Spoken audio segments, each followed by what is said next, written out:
Running a home service business is hard. So how is it that some people make it look so easy? Well, we'll tell you. This is the Freedom Blueprint Podcast. It's always good to hear the wins that successful contractors have. But have you ever thought that the best advice would be to hear about the speed bumps they encountered, the mistakes they've made along the way? We're going to talk about the good, the bad, and the ugly. We want you to be successful and avoid the mistakes others have made. Let's get this party started. Welcome to the Freedom Blueprint Podcast. Now your host, Justin Deese.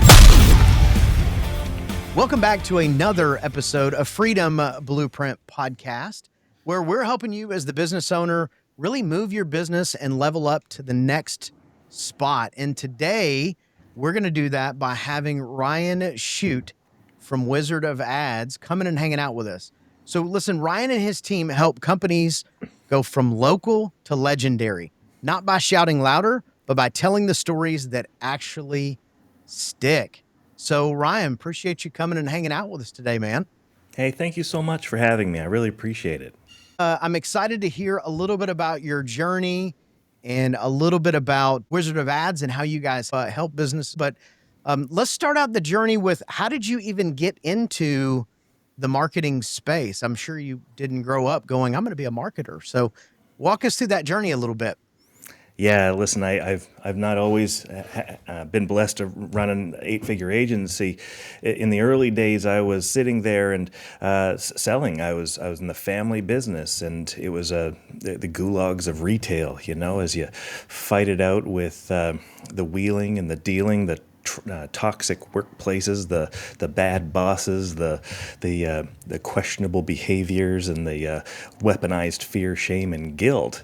And you quickly realize this is hard. It's just a grind, like all the time, and you're working hard and you're tired out, and you're doing all the things that you need to do. In 2015, I had decided that I was going to go see Roy Williams. He had put in one of his Monday morning memos at mondaymorningmemo.com that he was thinking about stepping back from the Wizard Academy, which is his not-for-profit marketing and business communication school in Austin, Texas.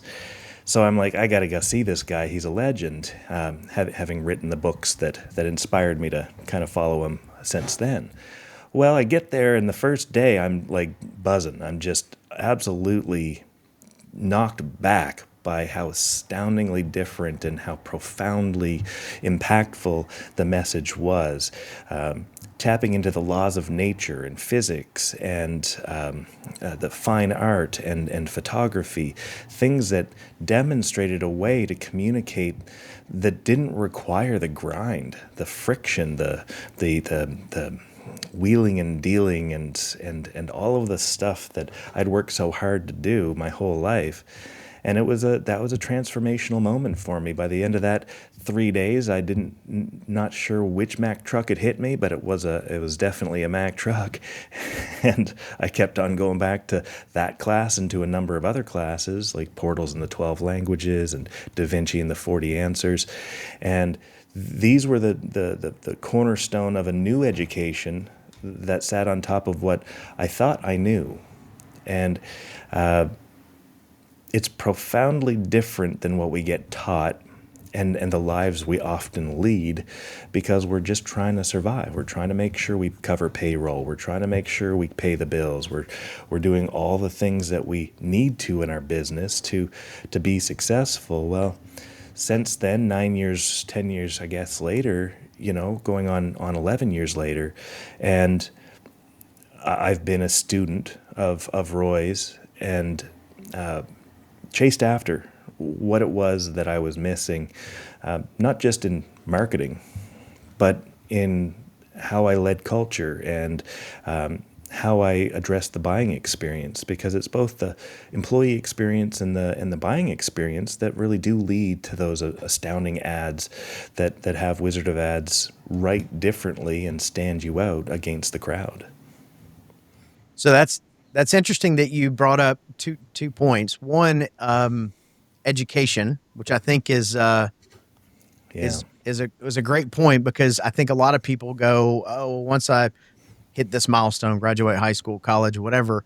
And, for most entrepreneurs, that's when learning starts. Yeah. You know what I mean? Like, Yeah. it didn't, there's not a whole lot besides the, I don't know, consumer math class that I had when I was in high school, which was the goof off class that all the seniors took is probably the thing I use the most. But anyway, so about self-education and going out and going and finding answers is great. And then the other thing you mentioned that I do not hear a lot of people in the digital marketing space talk about was leadership. Yeah, no, absolutely. And digital marketing is certainly an important piece of it. But a lot of the time, digital marketers aren't marketers; they're digital salespeople. They're selling the channel they sell, which makes them really, really good at either selling it or both selling it and delivering it. Ultimately, there's value in that. It is absolutely critically important. But there ends up being this disconnect, this gap between what matters for the business to be successful and how it communicates internally and externally, and how that connects to all the bits and pieces. It's very often because they're bogged down with metrics and measures to justify their existence, when their truest, most valuable, most powerful contributions are to figure out ways to spend the least amount of money to get the most amount of return, which means that it has to work in teams, right? There has to be that holistic approach to marketing that a digital marketer by themselves cannot do. It's scientifically impossible to deliver a marketing solution addressing only one of the three things that matter in marketing. So I'll say this, and I talk to a lot of business owners, and you guys don't get the best when something's going wrong. A lot of times they end up falling on their digital marketing provider. And the question I always ask them is, what is your booking rate? And it's so amazing how they don't know the answer to that. And so to your point of, you can't make a solution that matches everybody. It is teamwork. And, your job is to get it to ring, but then the business has got to take the ball from there and run with it. That's right. And I think business owners know that, but I think sometimes it's easier to point the finger. It's much easier to point the finger, and look, if anyone's going to be good at it, it's going to be sales. Being the guy who's from sales, I'll say that. Ultimately, it's real easy to blame marketing as the anti-sales department. I did for years, and it's God bless them. What salespeople don't recognize, or sales leaders don't recognize, is sales is a part of marketing, not the other way around. But again, it's not silos. Advertising is a part of marketing. It is not marketing, right? Truck wraps and logos, the visual style guide of marketing, is not brand. It is a tiny little segment of brand that matters, but is not marketing or branding, frankly. There's so much loose words being thrown around to overemphasize the value of the thing that the people are trying to sell, that it ends up becoming a distraction to what it actually is and how it serves as the whole, not as the individual. Yeah, that's fantastic. So walk us through like Wizard of Ads. Yeah. Where did that, it's a great name. It's clever. What's the idea, or what was the idea behind naming it what it is? Well, wizard is derived from the term wise ard, or wise man. These are the people that would have been recognized in the three wise men in the Bible, are specifically who Roy chose to frame that behind. And it's about bringing the gifts that we have to people who need what we have. And there's a big difference in our estimation between a wise man and a smart man. And I say man holistically as in mankind, humankind. Ultimately, the intention behind wizard is one that it's goes against the conventions of what everyone else thinks about when they talk about gurus and all the other nonsense that is distracting and diminishing, really because people have oversold themselves as to what they bring to the table. I'm a student. Roy's a student. We're all students in life. We're all have recognized certain things and have paid attention to things that other people haven't paid attention to. That allows us to deliver on something that isn't being delivered on because they're not looking at it from the same perspective.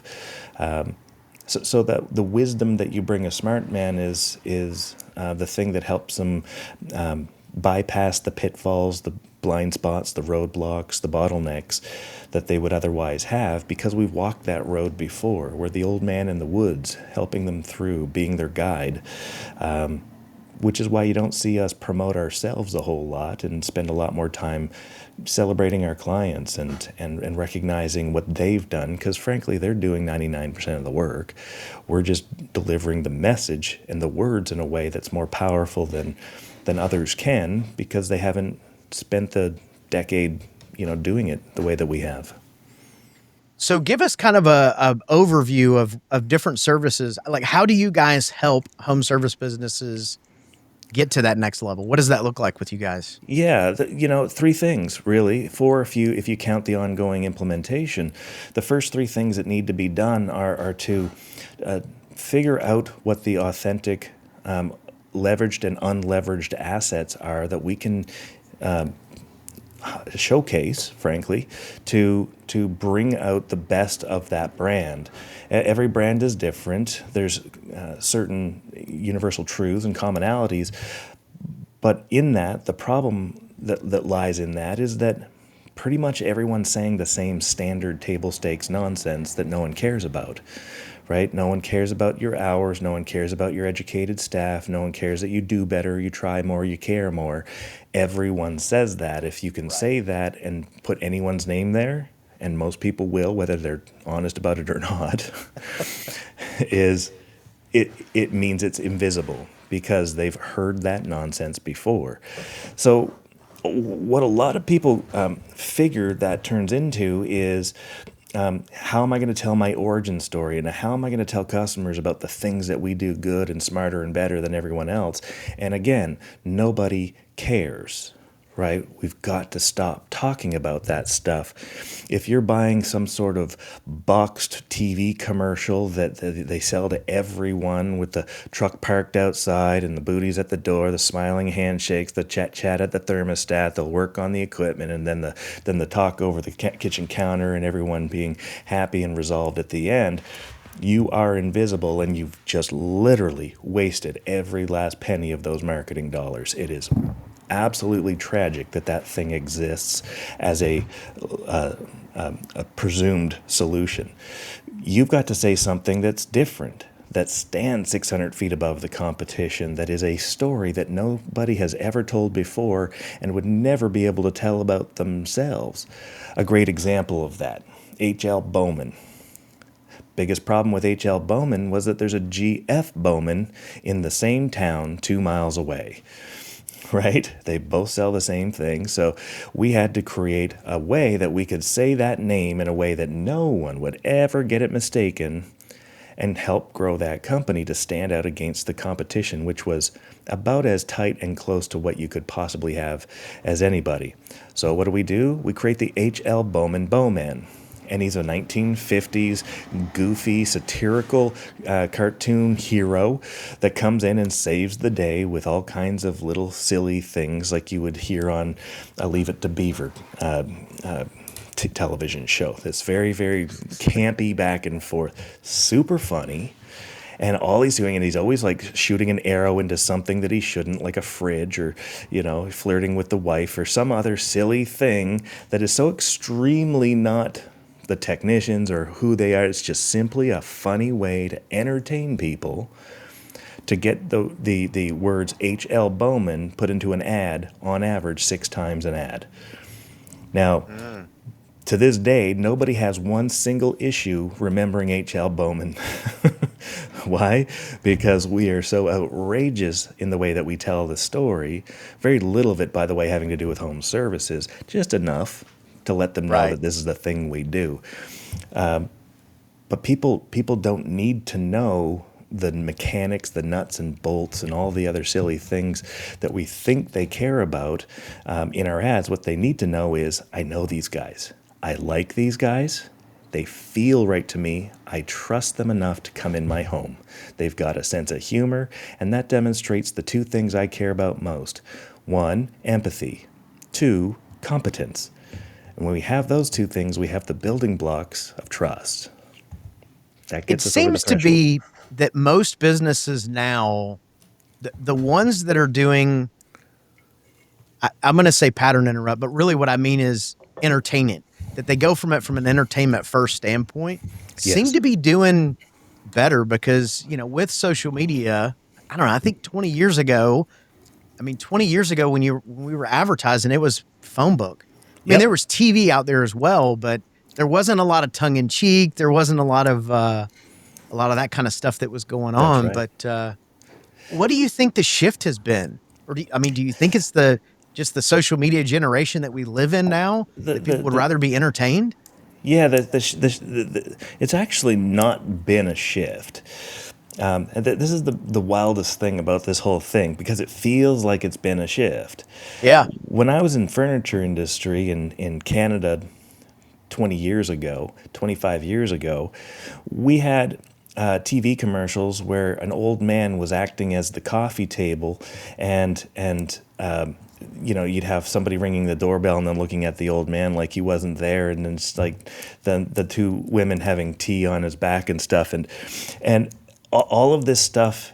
When you entertain the public, you're using a currency that is meant to pay off in the future. You're compounding your investment through retention, right? So the same thing with radio commercials. When you have a radio commercial that's not written by the radio station because they literally have a written mandate that says do not make any commercial better than any other commercial, the expectation will be raised, and we can't be having that because we can't keep up with the expectation. Yeah, there's a top Right. of a mountain. We've already hit it. Right? So the last company that you need writing your commercials are the ones that'll do it for free and make it sound like a commercial, right? So entertainment is extremely, extremely valuable, particularly the longer your purchase cycle, right? So the longer it is, the longer you have to have them remembering you for when the thing does go wrong and they need to buy the thing that you have to sell. But you can't have entertainment for entertainment's sake. When you have entertainment without the very strategic scientific anchorings that we're putting in, the echoic retention, the hooks, the audio logos, signatures, the jingles, things that are strategically doing a job, right, then you're going to miss the mark. And a lot of money is going to get invested, and a lot of flavor is going to be added to something that isn't going to stick. There's nothing worse than having a couple of folks standing around the water cooler on Monday saying, hey, did you hear that one about the penguins and the kangaroos and the crocodile? It was just such a funny ad. Like, oh, it's like, who was it? I don't even remember, but it was like the kangaroos, though, were like really great. Like, you didn't do the one thing that the ad needed to do, right? Now, when we're done with our clients using very strategic things in the jingles, in the audio signatures, in the slogans that we say that are something that we call brandable chunks, these are things that a customer will literally sing back to the technician as he's stepping out of his van, and he's like, they see him wearing his thing, and they're like, why is this 83-year-old lady singing to me?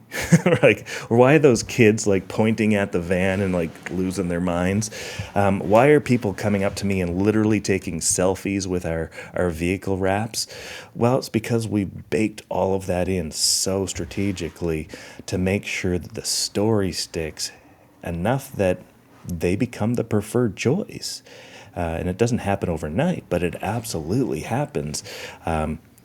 Pretty much without fail, in one way or another, we're going to see it. There's rarely a time it doesn't. The only ones that don't are the ones that don't allow it to work long enough for it to take effect. So,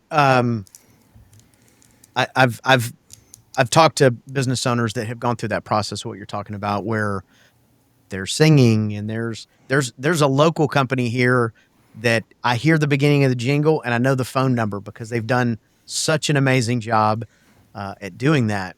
And Yeah. now my guess is by being very strategic and working with people that are experts in that sort of thing, my guess is you're spending less money on marketing on the long term than you are if you don't do that. Is that a fair statement? You absolutely are. You're spending as much as you can on marketing until such time as you've hit critical mass, right? So you can spend your 8, 10, 12%. Some folks even spend 15% because they're looking for critical mass sooner, or they're in a different size city that requires that demand for a short period or longer period of time in those bigger cities, right? Because there's just Yeah. so many people.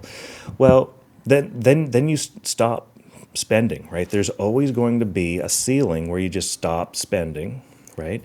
And when you do that, you now have the ability to start shrinking that total marketing budget down and down and down as your revenue is growing. It is consistently a pattern. If people are looking to save money in the first 3 years of building a holistic marketing strategy, they're not going to do it right. There's no point in even starting, right? If they're looking to eventually get into a position where they're going to pull an extra 5, 10 points to the bottom line, then this is the right strategy to do. And every situation's different. How big is your market? How much competitors do you have? How good are your competitors, both in operational delivery and in their messaging? There's a ton of things that are considered, and we know that we can put out our absolute best foot forward and gain market share.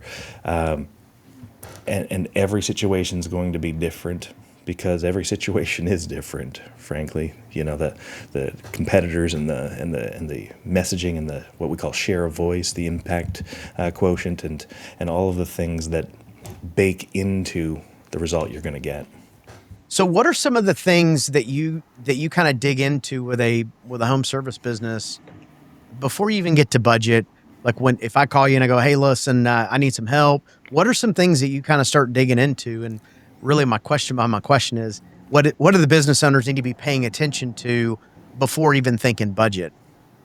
Well, first and foremost, they need to have an operation that delivers, right? If their operation isn't able to deliver, now I'll tell you, somebody who's had a $10 million operation and makes them their way to 25 million, they've got a lot of stuff to learn in that period, because it's an awful lot more work with different management structures and different systems and different people, frankly, in a lot of cases, that are going to get them to that level. So they have to have an operation that they are ready and continuously looking to adapt and grow as the business shifts. They have to recognize their values, right? And values are a deeply, deeply, deeply misunderstood function in business today. Values are the things that you won't compromise on when it's hard for you. Now, most people say that they have values, but the minute it's hard, they flip-flop to the other side, which is not unreasonable, but that's a belief. And a belief has no consequence and therefore has no value, because it's just conveniently exchanged for the other thing that is equally worth believing in, right? And when you have a value that you're willing to take it in the chops for, that's when you're actually delivering value. Those are your values, and that's the thing that the customer values. So that understanding that is huge. 99.9% of clients that we sign on haven't got a clue how they're going to be valuable to a customer. And that's a big part of this. It's not just about writing ads or TV commercials or radio ads or putting a truck wrap up. All that stuff is superficial if we don't have the thing to back it up, right? So I think about the quote from the Mad Hatter about, the Alice is going to him, and he's like, she's trying to figure out where she's going. And he's like, if you don't know where you're going, any direction will get you there. That's right. And for me, when you said that just popped in my brain of, having core values, having a mission, really knowing your why and having your why. Yeah, I mean, that seems like it would be pretty valuable for your team to be able to take them where they want to go, they first have to know where they want to go. That's right. That's right. So it's actually when you're on the ocean, you have a sextant, and the sextant is doing the calculation of the North Star. Now the North Star is over the pole. It's the only one that doesn't move. All the rest of the stars move. So while the other stars are very informative of different things from constellations and positioning, it's only the North Star that allows you to navigate, right? So if you don't have a sextant, if you don't have a North Star, you don't know where you're going, right? Yeah. And if you don't know where you're going, if you don't stand for something that does not move when it's hard for you, right, then no one's going to follow you because you're not going anywhere. How long do followers follow people who aren't going anywhere? Right? This is the exact same thing that leaders have to recognize, is that until you stand for something on how you care for your people, customers, employees, yourself, frankly, then why in the world would I want to be, associate my personal brand with this business's brand or the brand that you're putting forth, Mr. Business Owner? Well, I'm glad you brought that up about employees. That was going to be one of my questions. Is maybe not question, maybe more of a statement, but having a brand that stands for something and being out there, people want to be part of that. That's right. If you're just like, everybody's my customer, we do all things for all people, first of all, that's exhausting and not very profitable. But yeah, I mean, the more you lean into this, I feel like the easier it is to have that bucket full of team members and people that want to row in the direction, because now they know what direction they're even going in, which is such an incredible thing in a business when everybody has clarity and direction on what's going on. Absolutely. I mean, you think about a ship where half the ship is rowing backwards and half is rowing forward. Where are you going? Yeah. If only the left side or the right side are rowing, you're just going in circles. Just spinning around. This is it. And if one side is stronger than the other, you're always going to be kind of swaying to the side that's stronger. So it is about balance and finding the fit, finding the right tension, finding the places of resistance and removing that resistance or friction. That's what truly makes a brand better, which is where I fixate. As a marketer, if you only think about marketing things, if you only think about the ads and the marketing department and the digital stuff, well, you're only thinking about a fraction of what actually matters at the end of the day. The functions of marketing are brand awareness and sales activation and lead capture, but marketing is the sales department, the advertising department. It's the actual delivery of the product, in the various ways that it gets delivered. All of those become exactly why or why not you will grow. If your operation isn't there, it's to put a bunch of accelerant on your fire is only going to let more and more people know not to use you the next time. And that's problematic if you don't have a solid operation that you can stand behind and feel proud about. Yeah, that's fantastic. All right, let's shift gears a little bit. We think about a little lightning round action. Let's do it. Let's do it. All right, so what is one book that you would recommend? Selfishly, I'm going to say Wizard of Ads. It's actually a trilogy, but a lot of folks haven't read that book, and my goodness, it is a book that I read 2-3 times a year because it just continues to remind me of all of the things. Now, there is 3 books in the series, but that's the first of 3. Okay, great recommendation. Where would they get the book? Is that a Audible, Amazon? Yeah, Amazon. Yeah. Okay, fantastic. What's a business lesson that took you too long to learn? That transactional living, transactional behaviors in business and in life is survival mode thinking. It is fixed thinking. It is stunting growth. It is not the way of the future. It has a shelf life and a life cycle that make it absolutely exhausting to live life, and that when you can get past transactional thinking, selling, and living, frankly, that your life is going to exponentially improve. Oh, that's a good one. Very good. If you were running a $3 million HVAC business today, what's the first thing you're going to do in your marketing? Well, I guess there's a lot of variables to that. It depends on how big the city is. It depends on what my competition looks like. But at $3 million in most any city in America, you can get on the radio and speak to a customer for 2.5 hours a year for less than $1.